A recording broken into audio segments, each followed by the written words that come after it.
क्या आप जानते हैं कि अगर आज इजराइल हमास का युद्ध और फैलता है तो इसके विनाशकारी प्रभाव सिर्फ पश्चिमी एशिया तक सीमित नहीं रहेंगे।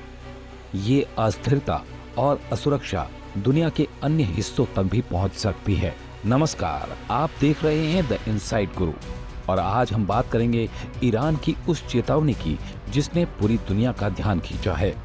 ईरान ने सीधे तौर पर सऊदी अरब, यूएई और अन्य देशों को एक सख्त संदेश दिया है। क्या ये चेतावनी एक बड़ा युद्ध शुरू होने का संकेत है? क्या मध्य पूर्व की अस्थिरता अब वैश्विक रूप ले सकती है? तो चलिए शुरू करते हैं और जानते हैं इस पूरी घटना के बारे में विस्तार से।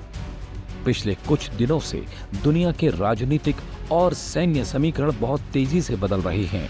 ईरान ने हाल ही में जो बयान दिया है उसमें कहा गया है कि अगर युद्ध और बढ़ता है तो इसके नतीजे सिर्फ पश्चिम एशिया तक सीमित नहीं रहेंगे, इसका असर पूरी दुनिया पर हो सकता है। ईरान का कहना है कि अस्थिरता और असुरक्षा ऐसी चीजें हैं जो सीमाओं को पार करके दूरस्थ इलाकों तक भी फैल सकती हैं। अब सवाल ये उठता है कि ईरान क्यों ऐसा बयान दे रहा है और इसका मकसद क्या है। दरअसल ईरान ने यह बयान सीधे तौर पर उन देशों को दिया है जो इजराइल के समर्थन में खड़े हैं, खासकर सऊदी अरब और यूएई जैसे देश जिन्हें ट्रंप प्रशासन के सहयोगी माना जाता है। ईरान का कहना है कि अगर इन देशों ने इजराइल को नहीं रोका तो इसका गंभीर परिणाम हो सकता है। पिछले कुछ सालों से इजराइल और फिलिस्तीन के बीच के संघर्ष ने पूरी दुनिया को हिलाकर रख दिया है और इस संघर्ष में पश्चिमी एशिया के कई देशों की भूमिकाएं भी स्पष्ट होती जा रही हैं।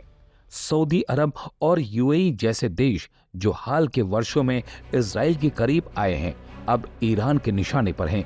ईरान उन्हें चेतावनी दे रहा है कि अगर उन्होंने इजराइल के खिलाफ कोई कदम नहीं उठाया तो इसके परिणाम गंभीर होंगे। अब सवाल उठता है कि ईरान के इस बयान के पीछे क्या कारण है। ईरान और इजराइल के बीच की दुश्मनी कोई नई बात नहीं है।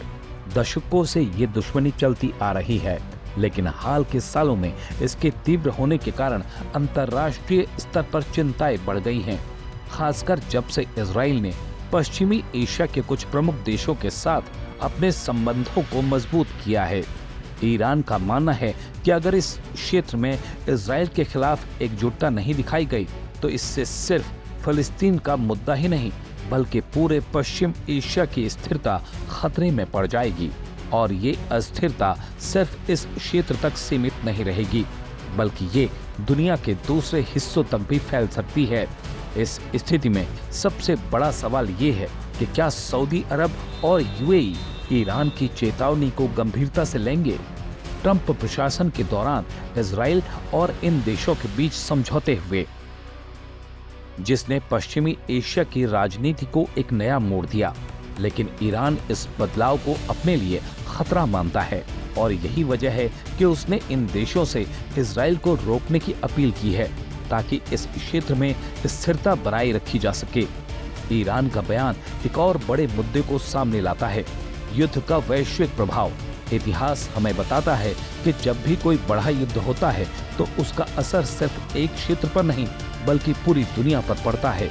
और आज के समय में जब दुनिया पहले से ही कई चुनौतियों से जूझ रही है और एक बड़े युद्ध का खतरा किसी भी देश के लिए अच्छा नहीं हो सकता, चाहे वो आर्थिक रूप से हो या सुरक्षा के लिहाज से।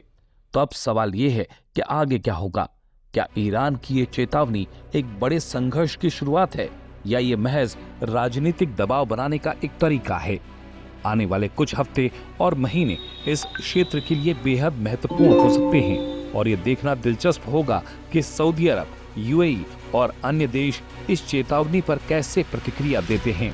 क्या ये देश इजराइल के साथ अपने संबंधों पर फिर से विचार करेंगे या फिर ये संघर्ष और बढ़ेगा। तो दोस्तों, ये थी आज की हमारी चर्चा ईरान की इस चौंकाने वाली चेतावनी पर। आप इस मुद्दे पर क्या सोचते हैं? क्या हमें एक और बड़े युद्ध का खतरा दिख रहा है या ये सिर्फ एक राजनीतिक चाल है? नीचे कमेंट में हमें अपनी राय बताएं। अगर आपको हमारा ये वीडियो पसंद आया हो तो इसे लाइक करें, चैनल को सब्सक्राइब करें और बेल आइकन दबाएं ताकि आप हमारी अगली वीडियो को मिस ना करें। धन्यवाद और जुड़े रहिए द इनसाइड गुरु के साथ, जहां हम आपको देते हैं दुनिया की सबसे महत्वपूर्ण और दिलचस्प घटनाओं की गहराई से जानकारी।